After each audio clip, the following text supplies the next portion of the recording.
Who knew? Traveling in Kentucky could be so much fun. Hosted by Mary Engel and Justin Beaton.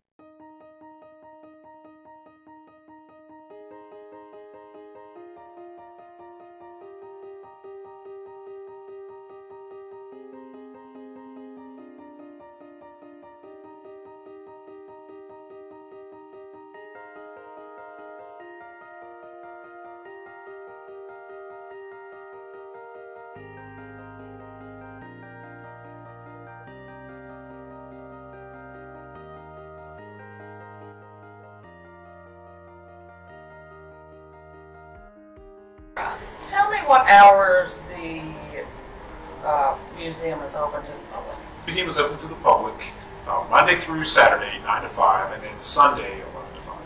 Okay. And is there a charge for entry? Yes, there's actually, if you go to our website, sluggermuseum.com, you will see that all the admission costs and our hours, and any kind of special events. So I encourage you to definitely go visit sluggermuseum.com. Gives you directions, gives you an idea of what we've got going on, upcoming exhibits, current exhibitions. So yeah, definitely go by and check that out. Tell me about the gift shop. Retail store, really great. We've got a lot of amazing product in there. We've got a lot of specialized mini bats, and you get a free mini bat at the end of your tour. But you can go into the gift shop and you will see that there are certain specialized mini bats with your favorite teams, some of your favorite players. You can also get a lot of different kind of Louisville Slugger paraphernalia, and most popular area in the retail store, personalized bats. You can get your name on pretty much any finished bat that you see in there, and up from mini bat sizes to full-size bats and bats with your team logo on them. You can actually order right there in the retail store, turn in your order before you go on tour. When you get off tour, your bat's ready. And you actually, are those names branded? Like you brand the little... They're actually laser printed on there. We actually have a laser engraver right there in the retail store, and puts your name right on there, and you can actually even sign, and they can scan your signature in and put your actual signature on the bat, just like the pro players. There you go. Sign your own bat at the Louisville Slugger Museum.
is Jackie Robinson. Jackie Robinson.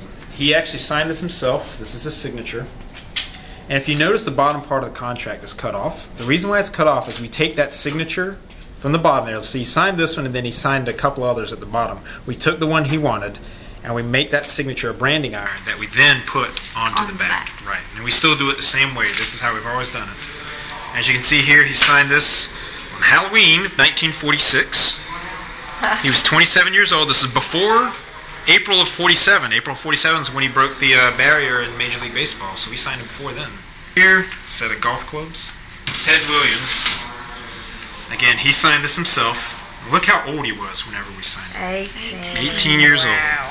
And if you read the first sentence in the first paragraph under agreement, that's how much he signed for. $1. What you're going to see here is mostly players prior to 1980, new models we created for them. The system, if you notice these on the end of the bats, these are what we call factory stamps. And what these factory stamps are, we have a letter and a number. First letter of the last name for the player we first created that model for.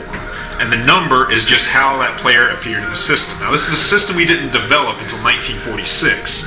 So that's why you would see Jackie Robinson with a lower number, R17, than Babe Ruth, R43. The Y4 bat right here. This is the Rudy York model bat. And this is a bat model that Joe DiMaggio preferred for a lot of his career. Now he did use several different models, but this is a model he liked to use during his hitting streak in 1941. Different bat models that Pete Rose used was the S2. The S2 model bat right here was probably one of the most popular bats in the 1960s. You'll find players like Willie McCovey, Willie Mays, Ernie Banks, Pete Rose. A lot of these guys use the S2 bat, model bat. Museum, we've been very, very fortunate to get some of the bats that we have. Some like the Joe DiMaggio bat, Shoeless Joe Jackson, some really great. And then what would be the insurance value on those bats? Oh, they're priceless. They really are. Some go 6, some 7 figures. Oh my God! Because we're talking absolute rarity here. Yeah. Absolute rarity. The crown jewel of our collection, as you'll see later, is the game-used Babe Ruth bat from 1927. It was the year he hit 60 home runs, and the first 21 home runs he hit with that bat. And he marked the logo in the center, he marked around it like a gunslinger for each home run he hit. And we have it. It's one of the premier, if not the premier, Babe Ruth bat in all of baseball collecting. And it's priceless. It's just priceless. Priceless. Absolutely priceless. I ain't played in years. That's good. Just picture yourself in the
Mother's Day. We're here at the Louisville Slugger Museum with Nathan, the curator of the museum. Hi. Hi, nice to have you here. Thank you. Thank you for inviting us. We really enjoyed the museum, and we enjoyed our time spent with you today. And with us we have Stephanie, and of course our favorite Danielle. All right, Nate, can you tell me some of the basic history? Let's go way back to the very beginnings of the Louisville Slugger. Louisville Slugger really started in 1884. Bud Hillary turned the very first baseball bat for the company. And at the time, the company was a woodworking shop owned by J.F. Hillerick, his father. And J.F. Hillerick thought the future of the business was in swing butter churns. And Bud Hillerick, who was a big baseball fan at the time, he went to a lot of the Louisville games with the Louisville Eclipse, which is a local professional baseball team. One day, Pete Browning, in 1884, broke his bat. And when the bat broke, he brought it to Bud Hillerick down to the factory. And Bud Hillerick turned him a new one. The next day, Pete Browning got 3 hits. And from that point on, word spread that, hey, there's this woodworking factory in Louisville that makes some pretty good bats. Maybe you should go and have your bats made there. And so that's how our company began. Now, J.F. Hillerick didn't want to have anything to do with baseball. Back then, it was a sport for gambling and womanizing and drinking. But in time, he saw the revenue that was brought about from the sale of these baseball bats. And he said, okay, this is a good idea. So from then on, we started making, that was our primary, that's the item we made primarily, were the baseball bats. And that's how we got started. We've been around since 1884. And the company has been run by a Hillerick family member ever since that time. And I understand in 1894 was when they actually went to get a copyright or a patent for the... That's correct. In 1894, they developed the patent for the Louisville Slugger name, and so that nobody else could use the Louisville Slugger. We officially became the Louisville Slugger. And J.F. Hillerick and his father went to business, and the company from then on was J.F. Hillerick and Son. But that changed later when we brought in Frank Bradsby. Frank Bradsby was a national hardware salesman who really put a lot of hardware stores on the map across the country. We hired him to help bring the business up to, so we could reach national audiences. And as a result, Frank Bradsby came on board, and that's where the Bradsby part of Hillerick and Bradsby comes in. And the current location of the Louisville Slugger Museum and Factory, is this where back in 1884, was this the original location, or has it since moved to where we are today? It's changed location several times, actually. Oh, okay. This used to be an old clothing furniture store okay. Back in the 1800s. This building was actually built around the time that our company was being founded. And Son worked with a couple of other people. Jeff Hillerick worked with a couple of other people down on Clay Street. But then we moved to new quarters down on Preston Street right around 1901. And from there, we just kept it there. And then it was Fencer Street, which is also really close by. We moved into bigger facilities. We actually bought a large structure that used to be a tobacco company. And we bought this structure because our business was growing. And after that, we stayed in that building until 1973. And then in 1973, we moved across the river to Jeffersonville, Indiana. And that's where we started making golf clubs and metal bats and wood bats all in the same location. And then in 1996, we wanted to make our focus more on the wood bat side, then we relocated here, downtown into the location. First 1905. Honest Wagner, my son, Flying Dutchman, That's right. signed the Yes. contract. So give you all permission to use his autograph on the bats. That is correct, yes. Honest Wagner, for us, that was really when the tide started turning. That's when we really started becoming this really big business, is when Honest Wagner signed that first contract. That gave us the right to use his name and likeness in the promotion of our brand. And Honest Wagner was a very popular baseball player. He would go on to hit over 3,000 hits and go into the Hall of Fame. And he was the first player we ever signed to a contract. And ever since then, we've signed thousands of players to contracts. The yearly average of Louisville Slugger bats that you all sell? Right here, all the wood bats that we make are right here. And within a year, we make, in this factory, 1.2 million wooden bats per year. And do you ship overseas as well? We do. We ship overseas. We've got a lot of representation in East Asia. We've got a lot of representation in the Dominican Republic, in the Caribbean, Europe even, and we really do sell a lot of bats to countries worldwide. And there is a really interesting fact about you guys, or Louisville Slugger, that helps us who come back with injuries, particularly decapitations of the below the ear, above the knee, arms. And can you tell us a little bit about this team that plays for Louisville? Exactly. There's a team called the Wounded Warriors Amateur Softball Team. And what these guys are people who lost limbs in the line of duty, serving overseas, and they're part of this softball team. And a lot of those prosthetics, we have the Louisville Slugger logo on them, and we supply them with bats, equipment, gear, everything like that. And we're a big sponsor of theirs. Fabulous group of guys. And it's amazing to watch these guys go out there and play. I mean, they can really, they're exceptional ball players. And we're very, very proud to be part of the Louisville Warriors amputee soccer team. And we're proud that you are. Thank you. Thank you. And are there any other programs that you help with, that's sort of along the Wounded Warriors? There's a lot of different programs and charities that we've put with them. Calculated like the actual percentage of Major League Baseball players who use Louisville Sluggers versus, we were talking about Sarah, some of the other brands. Do you know roughly on about how many do use Louisville Sluggers versus, but I really don't even know the other ones that are out there as far as Woodback goes, us being from Kentucky, and I just, know of Louisville Slugger, but. Well, it is interesting for so many years, especially when we first, from 1905 on, and for much of the 20th century, we were really one of the only prime bat company in existence. We own such a large share of the market. Nowadays, we compete with about 32 other companies that are licensed to make bats for Major League Baseball. And out of those 32 other companies, we control 60% of the market share. So 60% of Major League Baseball players today actually use Louisville Slugger baseball. From a guy who was a baseball fan, who loved the sport.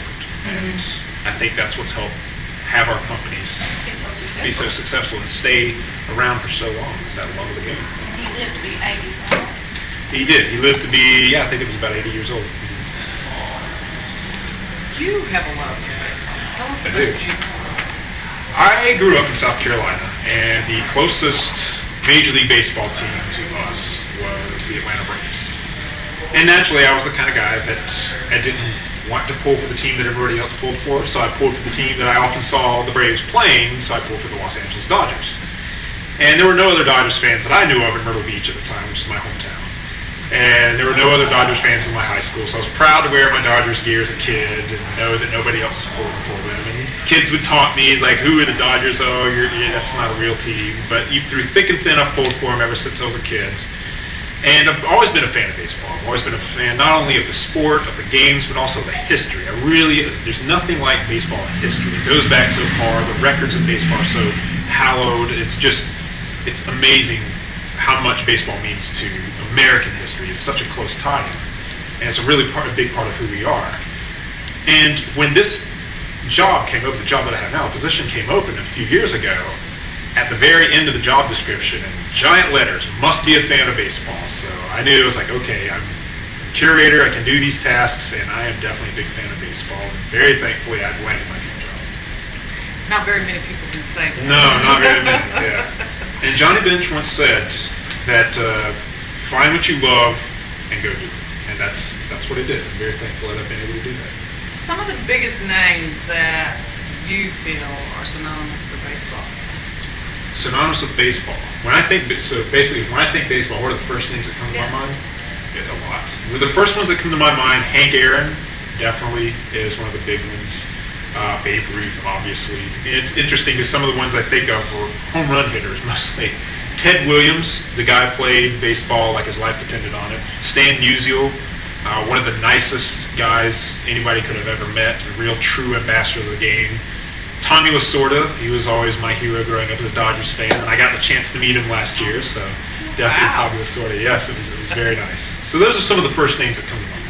I think baseball. When I think baseball, I think Pete Rose. I have to do Pete Rose. He's Cincinnati, even though we're in Kentucky. I still am a big Cincinnati Red fan. Do you girls have a preference in the baseball league? Oh, I I like like Mark it. McGuire. Mark McGuire was one of my favorite growing up. And Awesome. there was a shortstop. I'm thinking Sabo. Chris Sabo, Yes. Cincinnati Reds, wore the glasses. Yes. Yes. And I Yeah. liked him. And of course, Jose Canseco. I like Jose Canseco. Oh, yes. And Derek Jeter. All right, Dirk Jeter. Yeah, I just pull for anybody that's playing against the Yankees. So it really doesn't matter. I like that actually. I do like that. I'm not a big fan of the Yankees myself. I mean, in my book. Yankees. I mean, can't kick a good man when he's down and they're down and I'm still kicking them. That's my love for the Yankees right there. It's hard because the Yankees have always been like one of our biggest customers, the team itself. But it's a team. Now, is this a Yankee back here? This is actually looking right behind us here. This is Lou Gehrig, one of the most famous Yankees of all time. And then on the rival team is Ted Williams, right behind me. Okay. Red Sox. Red Sox Yankees, right behind us, yeah. Wow. You looked at things like managing a game from pitching, and went out and got these guys, and they've been very successful. And this year alone, they're on their way to making the playoffs, and they may even win the American That was West. the Oakland A's, correct? Oakland Athletics, right? And then, who actually tried to recruit him? The Boston Red Sox. Boston Red Sox. Boston Red Sox. They were about to give him a lot of money, but he decided to stay in Oakland. Yes, and he actually, but the Red Sox actually took the protocols that he had set during that year and applied them and actually modeled it in the World Series. They won the World Series that year. Yes, that's exactly it. In 2004, and one of the things they did was the general manager in that season, in the middle of the season, shipped off perhaps one of the most popular players of the team, Nomar Garciaparra. Yes. While he could hit, he was also very error prone. And so they shipped him off, got a guy in, a lesser known guy, didn't cost a lot of money, but he was very effective in the field. And he could get on base. And it moves like that helped the Red Sox propel them. Plus a lot of luck against the Yankees in the playoffs, down 3-0, helped them to their first World Series title in 86 years. How long has Louisville Slugger been in business? How many years? We started in 1884, and we haven't looked back. Okay, so you celebrated the 50th anniversary. In 1934. Right. The slogan for Louisville Slugger has just recently been changed, actually, this year, 2013, correct? And it had not been changed since 1980? Correct. Okay. Yes. Tell me a little bit about it. What's the new slogan? Well, that is the new logo. We have a slogan, too, is leave your mark. That's our big emphasis right there. It's like we really want people to leave their mark. How do you leave your mark? Is not just on the baseball field, but in general. We try to equate that to everyday life. How do you leave your mark on society? Who's left a mark on you? Who has inspired you? And we like to hope that Louisville Slugger inspires people to play better, that inspires people to take that next level. And we really encourage people, not just in sport, but in their daily lives, take that next level, go to that next step. That's what leaving your mark is. You can leave the marks on other people's lives in a positive way. And with the logo change, it was the first logo change we've had since 1980. And it's definitely different feedback. There's been some people and players, especially, who've been like, don't touch my bats, don't change my logo, this is how I've been successful with this logo, don't change it. And there are some who embrace it. You'll find a lot of the veterans who really some of the veterans at first didn't really like the logo change, but it's grown on them. As long as the power rise does not come off of the bat, then they're okay. A lot of them are okay. You take the power rise off, then that can create a headache. And you have those little things that say, okay, I put the little rabbit's tail in my pocket and it brings me luck. So, I could see some people say, oh, if you change the logo or the slogan, it may change the way I play. That's got in trouble for having their bats corked, I think is what they're yes, called. that is true, yes. And the slugger, maybe where it was wood, was it ever accused of having that done? No, and the good thing is that our factory is downstairs. People go on the factory tour. It's very transparent. You can see we don't have any machinery to actually put the cork in the bat. Okay. So people can see on the factory tour that we don't cork our bats. We're pretty open about our bat production. Okay. So we're not worried about that. If people see that. If the bats are corked, they can say, hey, we have an open factory. You can see we don't do that. Right. Thank you for taking your time out of your busy schedule, because we know you're busy. It's a busy job. It's a big place. It is. And I think people are missing it if they don't come out here. Yeah. Really. It's well worth the trip. Yes. It's well worth the trip, and I don't care where you're at in Kentucky. If you're north, south, east, or west of the border. And I think in all the surrounding states. Louisville Slugger's been around a long, long time. And it's a very important part of Kentucky history. Exactly. We try to make Kentucky proud with our history, and I hope we've done that over the years. So, Will you surely make us proud? Yes. Okay. Thank you. Thank you, darling. Absolutely. You definitely have a gift shop downstairs. Oh, yes. Okay. Any baseball fan has to go in there. And he was talking about a minute ago that you could see the fact